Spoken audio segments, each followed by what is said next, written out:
Olá, eu sou Renata Fontani, especialista em pele, e hoje, devido ao grande número de perguntas sobre tratamento capilar e queda capilar, a gente resolveu trazer uma história de uma paciente e ela vai contar um pouquinho do que aconteceu com ela, como ela descobriu, né, essa queda capilar, e o Dr. Ricardo Moreira vai nos ajudar a entender todo esse processo. Hoje eu vou conversar com a Mara, que tem uma história maravilhosa. Ei, Renata, prazer estar aqui, viu? Ô Mara, me conta, como que começou a sua queda capilar? Como você descobriu que você estava tendo um excesso de queda de cabelo, uma doença? Como foi sua trajetória? Renata, eu não percebi a queda de cabelo e nem a queda da minha sobrancelha. Eu estava na sala dos professores, que eu sou professora, e a minha coordenadora me chamou a atenção se eu estava vendo o que acontecia com as minhas sobrancelhas. O primeiro foi a sobrancelha? A sobrancelha. Hoje eu tenho aqui uma micropigmentação, né, de sobrancelha. Eu tenho um profissional que faz essa micropigmentação uma vez ao ano. Então, eu fui ao banheiro, sim, eu me lembro completamente até os movimentos que eu fiz até o banheiro e eu verifiquei que a sobrancelha realmente estava caindo. Procurei um médico, que no caso era o Dr. Ricardo, e ele me indicou um profissional e comecei um tratamento com este profissional. Percebi que a sobrancelha não crescia mais.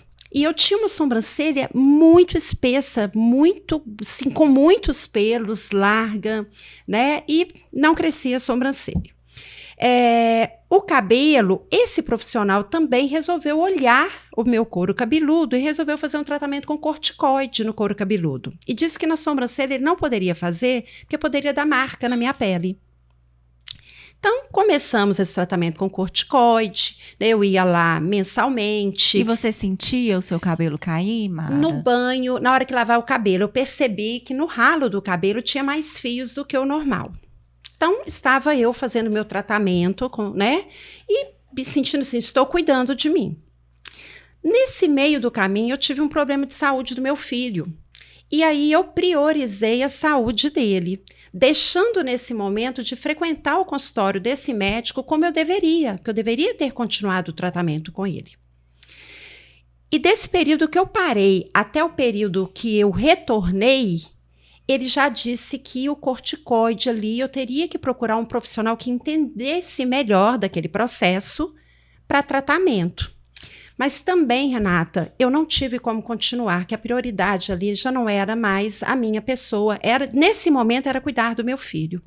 Eu esqueci nesse momento de mim, tá? Mesmo você olhando no espelho, você não conseguia perceber? Não, nem eu, nem meu marido e nem meus filhos. Nem as pessoas que conviviam com você. Né? Apesar de ter um vasto círculo, né, de pessoas que conviviam, ou às vezes elas até percebiam, mas sabiam do que eu estava passando e preferiam não me falar. E naquele primeiro momento mais evidente era a sobrancelha. Era a sobrancelha, né, Mara? Assim, não tinha uma queda tão grande do restante do cabelo. Não. Eu lembro que você sempre teve um cabelo grande, um cabelo bonito. Sim, né? E fazia volume, as pessoas não percebiam que tinha uma queda a mais. Era muito a sobrancelha. A sobrancelha. Que às vezes ali a micropigmentação, Sim, a maquiagem recuperava. Passava um lápis, Sim, né? E aí eu fui levando, e quando eu falo levando, isso passaram-se anos. No processo, passaram-se anos. Quanto tempo, mais ou menos, você tem noção? Eu tenho uma noção, eu tenho aproximadamente uns 11 anos que eu tenho esse problema de queda. Estou aproximando, tá? Essa data para você. Uns 11 anos. Que eu, vivi essa queda da sobrancelha primeiro, para depois sentir o cabelo. Quando é que o cabelo me chama a atenção também? Que é sempre um terceiro, gente. Não fui eu, não foi ninguém na minha casa. Eu fazia um curso de pós-graduação e uma colega dizia que onde eu assentava tinha muito cabelo. Também olhava para o chão, me incomodava ver aquele cabelo. Eu sempre limpava o chão, porque é desagradável, né? Eu não gosto de fio de cabelo no chão lá em casa, eu imagino numa sala de aula. E ela sempre falando aquilo. Estava caindo, mas eu não dei atenção, mais uma vez. Porque trabalhando, fazendo uma pós, né, cuidando do filhote. E aí, muitas vezes quem convive vai acostumando com a aparência da pessoa também, né? Mas aí eu chego numa possibilidade de uma pessoa que verificou realmente que tinha algo de errado no meu couro cabeludo. Estava acontecendo algo de errado. E essa pessoa, que eu sou muito grata, é que me levou a estudar o meu caso, né? Eu estudei porque eu sou uma pessoa que estudo sobre isso, apesar de não ser médica, eu estou sempre lendo, estou sempre interessada no assunto. Sim, quando a gente passa pelo problema, né? Nada melhor do que aí a gente passar eu pra comecei a saber. sentir menos cabelo, porque eu sempre tive muito cabelo. Eu falei, meu cabelo realmente está caindo. Esse médico, ele me propôs uma consulta com uma doutora excelente, que falou, no primeiro momento, né? Ela falou assim comigo, você tem lúpus, não me esqueço disso, não me esqueço. E aí, naquele momento, meu mundo caiu, porque eu conheço uma pessoa que tem lúpus e o Isso seio te assustou? me assustou, o tanto que essa pessoa, né, ela passava por momentos difíceis. Aí ela estava com uma equipe, né, de residentes, vários médicos, né? O médico que me indicou também estava lá no momento. E aí ela falou, nós vamos fazer uma biópsia. Aí eu pedi ela instrução, eu falei, eu quero que você faça com este outro médico. Tinha um médico também específico que ela queria. Aí eu ainda brinquei, nossa, eu não vou conseguir, porque médico, você tem que ter a pessoa para te indicar, para você conseguir falar com certos médicos. E ela fez todo o caminho. Então fizemos a biópsia, eu bem ansiosa, o laudo chegou e não era lúpus, mas é uma doença autoimune. E aí acabou que a gente começou a te tratar, né? E aí, nesse momento, né, eu tenho aí o Dr. Ricardo, que faz o meu tratamento. E uma coisa assim, até falou que não é muito agradável dizer, eu fiquei feliz de não ter lúpus, eu tinha uma doença autoimune, mas eu não tinha lúpus. Eu tinha certeza que algo abriu uma porta para mim, que era de tratamento. Quero dizer para vocês que eu me culpei de não ter atendido a mim, porque eu precisava cuidar de mim. A gente diz o seguinte, para cuidar do outro a gente tem que estar bem, né? E eu não estava bem. Eu estava cuidando, mas eu não estava bem. E o meu cabelo caiu muito. Hoje eu tenho muito cabelo, porque o tratamento capilar que eu faço com o Dr. Ricardo, o tratamento né, que ele injeta medicações, gente, não é fácil não, tá? É muita agulhada no couro cabeludo, né? E ele pode agora contar melhor qual que é a estratégia que ele usou para que eu tenha hoje esse cabelo, né? Um cabelo grande, né? Um cabelo que eu procuro tratar bem do fio dele, né? Posso fazer outras coisas e vou procurar fazer outras terapias de acordo com a instrução dele. Eu quero muito que ele fale agora, porque é muito importante que as pessoas não deixem de cuidar do seu cabelo. Não é só do fio, é daqui. Ô, Ricardo, me conta qual que é a doença capilar? O que aconteceu? O que aconteceu? O que acontece, Renata? Na época que a gente fez a biópsia e foi avaliar, a Mara teve essa queda da sobrancelha, mas ela teve uma queda muito grande de fios na região da testa e na região lateral do couro cabeludo, né? Assim, com uma queda muito significativa, né, Mara? Assim, já tinha caído muito na região da testa frontal e começou a cair nas laterais bilateralmente. E uma queda significativa. E o tipo de queda que ela teve é muito diferente das quedas tradicionais, porque é um tipo de alopécia que ela dá como se fosse uma cicatriz no couro cabeludo. Então, uma parte desses fios que caíram, eles não vão recuperar. A gente consegue interromper o processo, a gente consegue melhorar um pouco, né, Mara? Tanto que melhorou bem. Sim, assim, melhorou muito. Os fios que não tinham sido perdidos, eles conseguiram crescer, eles conseguiram se fortalecer, eles conseguiram ser cabelos de melhor qualidade, mas o que caiu e o folículo que cicatrizou, ele não regenera mais. Quando a gente trata de queda de cabelo, a gente tem uma classificação maior, vamos dizer assim, que a gente tem as alopécias ou as quedas de cabelo que são não cicatriciais que aí entra, por exemplo, a calvície tradicional, o eflúvio telógeno, que a gente já falou em outros podcasts, que é quando tem uma sincronização de queda e cai mais difuso. E você tem umas quedas que são cicatriciais. Por exemplo, quando é uma queda de cabelo por lúpus, que era um receio que você tinha, é uma queda de cabelo cicatricial. Onde caiu não vai nascer. No caso da Mara, a gente teve um diagnóstico de líquen plano pilar, que é uma doença que dá no folículo piloso. Então é como se você tivesse uma inflamação que é imunomediada no folículo piloso e o seu próprio organismo ataca o folículo piloso e destrói o folículo piloso. Então, se demora a tratar, esse folículo que foi destruído não vai nascer de novo, porque ele perde realmente ali a função. E ela teve um padrão de líquen plano pilar que é muito característico, que a gente vê hoje, que é um padrão que dá queda de sobrancelha, pode dar pequenas pápulas foliculares no rosto, por exemplo, em região de testa, e pode dar queda de cabelo, né? Assim, em especial, dá muito nessa região frontal, que é onde a gente mais vê. Ela teve um padrão um pouquinho diferente, porque pegou a região de nuca também, que é mais raro da gente perceber. Mas essas quedas que são e mais... até do próprio paciente ver, sim. né? Que às vezes o cabelo tá grande, ele cobre. É. Muitas vezes, né? E isso que a Mara falou é muito frequente. A gente tá na correria do dia a dia, você tá trabalhando, você tá fazendo aposta, você tá cuidando do filho, tá cuidando da família.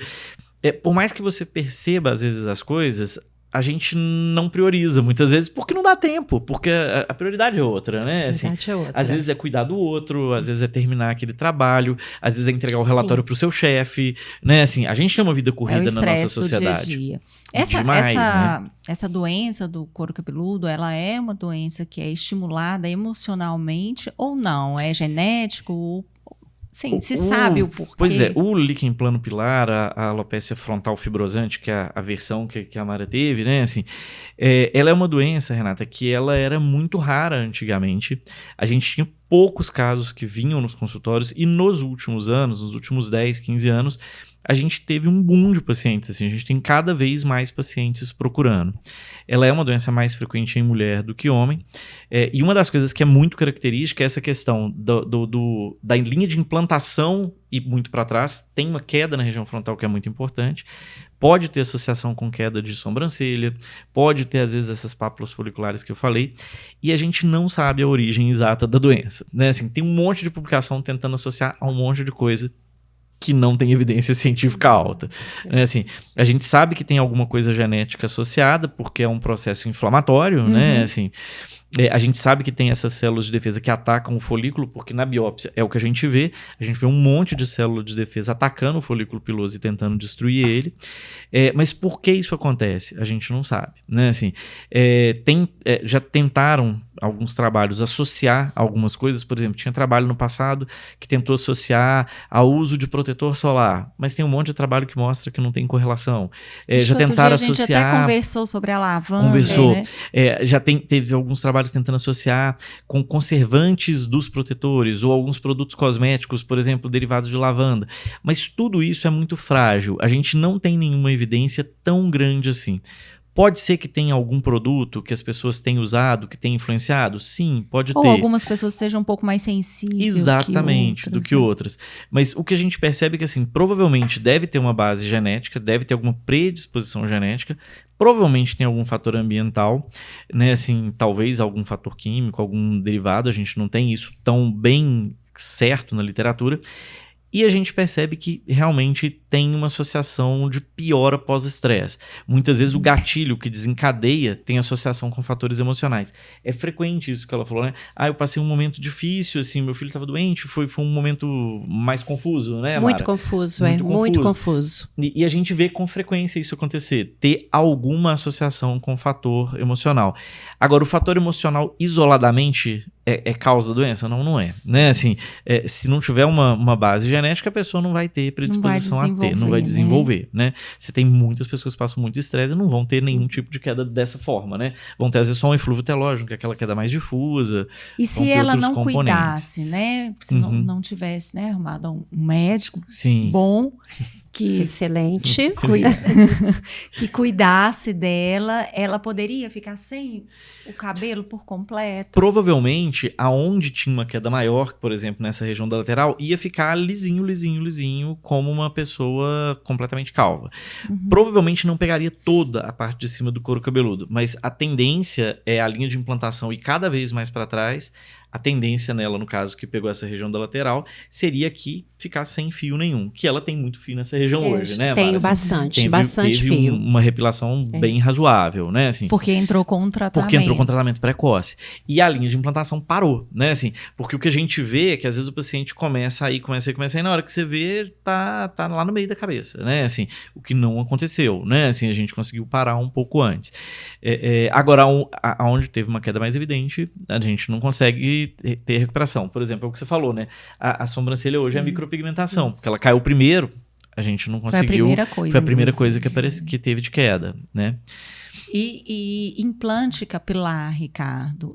Nesses Como casos, funciona para esses casos? O que acontece nesse tipo de queda, quando você tem, por exemplo, o líquido implante pilar ou a alopecia fibrosa antifrontal, tem como fazer o implante, mas mais ou menos a metade dos pacientes vão perder o implante, entendeu? Assim, porque o organismo vai tentar rejeitar esse folículo naquela localização.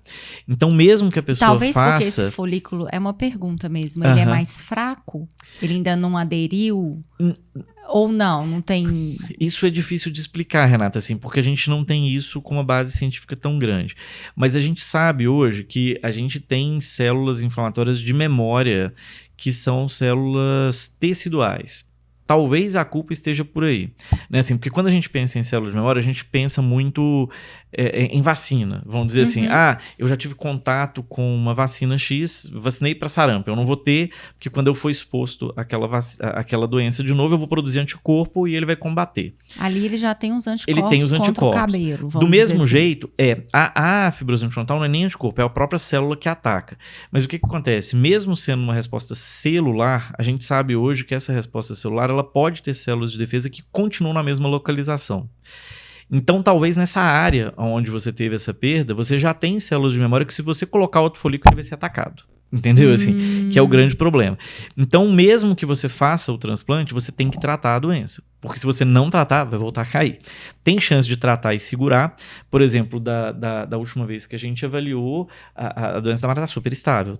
Ela não está em franca atividade, mas ela já teve, né? Assim, e ela já teve períodos completamente tranquilos, né, Mara? Sim, e já teve períodos que voltou a ter atividade, a gente teve que aumentar a dose de remédio, entrar com outras medicações, já teve tempo que diminuiu a inflamação e a gente diminuiu a dose de medicação, a gente ficou em período de acalmia. Então, assim, isso depende um pouco da fase que você está. Então, o transplante capilar, ele tem esse problema, o implante capilar, desculpa, ele tem esse problema, porque às vezes se inflama de novo, perde o implante, né? E se vamos dizer que a Mara para de fazer o tratamento, isso volta? Pode voltar, Renata. Em geral, quando a pessoa fica longos períodos sem atividade da doença, a tendência nossa médica é diminuir a dose da medicação o máximo que você puder, ou às vezes até retirar, dependendo de como a pessoa está. Mas se nota que está voltando a ter atividade, você vai ter que voltar com a doença, com a medicação, porque senão volta a ter queda, né? E como que é esse tratamento? Como que funciona, assim, consultório? Qual que é a frequência que o paciente tem que ir? No começo, se tiver com muita atividade, né, Mara? A gente via uma frequência rápida. Era toda semana eu estava no consultório. Toda semana. E a gente olhava muito de pertinho, porque a ideia nossa inicial Mas porque o paciente fica inseguro também. Claro, né? E a gente precisa parar o processo inflamatório, né? Assim, tem alguns achados que são muito característicos, como, por exemplo, assim, dá muita descamação em volta do folículo piloso. Então, quando você olha com o dermatoscópio, que é como se fosse uma lupa, mas que aumenta muito mais que a lupa, você vê certinho, tem o folículo piloso e tem uma descamação em volta de cada folículo. Não é uma descamação de uma caspa, em volta, você tem o fiozinho do cabelo, em volta do fio do cabelo tudo descama. E fica mais vermelhinho, mais irritado o couro cabeludo. Então, precisa parar com esse processo, que enquanto tem um processo, você vai ter queda que vai levar a não cicatrização. Então, no começo, a gente via com uma frequência grande para parar o processo. Depois, a gente conseguiu medicações orais que foram bem toleradas. Tem mais de uma opção de tratamento. Tem medicamentos imunossupressores, imunomoduladores. Tem medicações que não são imunossupressores, mas que são imunomoduladores e podem ser usados, né? E aí, conseguindo segurar essa resposta inflamatória, vai ficando bem e a gente consegue espaçar as consultas. Em períodos bons, às vezes a gente encontra de 3 em 3 meses, num período um pouco maior, né? Sim, eu tô num período muito foi bom. Intenso, né? Foi intenso. E o que é interessante, assim, eu já percebia. Eu passava a mão na cabeça, parecia que eu tinha uma espinha na cabeça. Eu já sabia que aquilo era uma inflamação. E dói, você sente E a inflamação dói. Sim. Dói, ela dói. Então, aí eu já aprendi, eu comecei a aprender o que não estava bom. Aí eu falava, eu preciso te ver, Ricardo. Sim. Era assim, aí eu vinha, né, a clínica e ele fazia a consulta e foi aí adequando essas medicações. Que eu falo o seguinte, ainda bem que tem. Ele sabe que a minha frase é sempre essa, ainda bem que tem. Uhum. E que consegue realmente lentificar o processo, parar o processo. E né? quero dizer que eu tô com medicações que parou, eu não tenho nada, a minha queda para mim é normal. Né? Eu ouvi aqui Sem Fios, né? Num podcast de vocês, né? Vocês citaram que 100 fios por dia. Não tá caindo 100 fios por dia, não que eu conte, mas eu sou muito atenta a esse travesseiro, sou muito atenta ao banho, né? Se porventura eu vou a um salão, eu pergunto à pessoa como que foi na hora que lavou o cabelo. Ai, não, Mara, olha aqui, ó, o tanto de fio. Então, assim, eu sou muito atenta. O que eu não fui no início, que eu não tenho que me cobrar, né? O que eu não fui no início, eu sou hoje bastante atenta. Sim. E essa doença ela pode ter outras manifestações, igual a gente falou, né? Assim, pode ter queda de sobrancelha, pode ter pápula folicular. Tem pacientes que perdem pelo em outras áreas do corpo. Então, às vezes, a pessoa perde, por exemplo, pelo em axila, em região genital. Às vezes a pessoa acha ótimo, ela fala, nossa, parou de crescer, não tem pelo mais na axila. Mas eu tenho, a perna, eu perdi na perna, fiquei tão feliz. Teve a parte boa. Mas às vezes, né, é um paciente que não tem muita noção do que é, custa procurar um atendimento médico, né? E Mara, e o dia a dia, assim, seu, com a queda capilar, no princípio, que você perdeu esse cabelo, né, frontal, como que foi? As pessoas te perguntavam o que tinha acontecido, como que era isso, assim, no seu dia a dia, até para as outras pessoas saberem também como eu não lidar vou negar, com isso. Renata, que no início me incomodava muito a pergunta. E o olhar, porque as pessoas te olham como que tem alguma coisa errada. E eu sinto muito calor. E olha que nem estou na menopausa, hein? E eu tenho um hábito, às vezes, de fazer um coquinho no cabelo. E isso não incomodava a mim, mas incomodava o outro. Porque o olhar do outro. Não que ele estava me incomodando de me olhar, mas eu sentia que a pessoa se sentia tão mal, parece que estava com dó de mim, queria fazer alguma pergunta. Então, sem saber o que estava acontecendo, né? E criança. Eu sempre disse isso ao doutor Ricardo. Criança olha e fica com aquele olhar sabendo o que é que ela tem. Sim. Então, a criança é muito espontânea, é muito espontânea. E foge do padrão, porque tem uma queda que é notória, né? O que eu passei a fazer? Eu não gosto do cabelo grande. A gente não tem um cabelo grande para andar com ele preso. Se ele tá andando com ele preso, você corta. Eu ando com o meu cabelo solto. E tem problema, Ricardo, ela ter o cabelo grande? Não, estando com a doença estabilizada, não vai ter problema algum. O cabelo grande, Renata, ele tem muito problema quando a pessoa prende com muita força, ou quando é grande demais, ele pesa demais, porque a própria tração pode levar à queda. Mas se é um cabelo que está bem implantado, que está bem cuidado, não tem problema. Eu quero dizer que até isso ele cuidava. Sim. Já cheguei a ir ao consultório, ele falava assim, você não pode prender seu cabelo dessa forma. Sim. Justamente por causa do meu calor, eu fazia o coque e estava fazendo ele mais retinho, apertado. Então, hoje eu não faço. Hoje, quando me vê, ele tá aquele coque bem levinho, só mesmo para tirar da minha nuca, porque tá muito quente. Sobre cortar, ele já me pediu. Uma época que o meu cabelo estava caindo muito, ele falou, Mara, você precisa cortar um pouco. Cortei. Então, a gente tem que seguir o que o médico está falando. Se você decidiu tratar, você tem que seguir o prontuário certinho, a receita certinho. Não, e o médico também fica atento a esses pormenores, né? Sim. De que muitas vezes o médico vai só na questão da medicação, né? E esse dia a dia do paciente, ele é muito importante. Muito. Né? E cuidar do paciente é isso, né, Renata? É mais do que dar o remédio. É você conseguir avaliar o paciente como um todo. Então, essa parte de cabelo, eu vejo que isso é muito frequente, assim. Tem muitos cuidados que a gente acaba recomendando porque a gente vivencia eles. Mas se a gente não orientar, não vai brotar a ideia do nada do paciente, né? Assim, às vezes a gente chega muito no consultório, assim, por exemplo, essas quedas de cabelo que são por tração, às vezes a pessoa tem uma queda violenta e ela nunca sacou que a queda é porque ela prende o cabelo tão forte, mas tão forte que ela arranca o cabelo. É assim, e isso é comum, E a às gente vezes vê. Não percebe. E a gente vê muito em criança isso. Às vezes a mãe faz aquele coque super arrumado, mas ele arranca o cabelo da criança todo. Né? Entendeu assim? E aí a gente vai orientar, e às vezes a mãe fala, mas eu não tenho tempo pra arrumar o cabelo todo dia. Beleza, eu sei que vai precisar de prender, pra ir pra escolinha, pra fazer alguma coisa, mas não dá pra prender tão apertado, né? Assim, porque se você prende tão apertado, você vai ter problema. Esse ano de 2024 foi muito engraçado, porque assim, teve um dia que eu tava no hospital com os residentes e tava tendo a final da Olimpíadas, né, assim, e aí uma das meninas olhou, uma daquelas meninas da ginástica olímpica, ela, nossa, a menina tá linda fazendo negócio, a outra virou assim, nossa, mas o cabelo tá apertado demais, vai arrancar tudo. Então eu achei engraçado, porque assim, a gente tem esse olhar, a gente sabe que vai dar errado se prender tão apertado, né, assim, começa a arrancar, então não dá pra ser assim o tempo todo, né, mas, assim, pois e e essa até questão o peso, de estar, né? até eu, quando eu vejo uma criança, eu falo assim, oh meu Deus do céu, será que eu posso falar com essa mãe para não fazer isso com essa criança?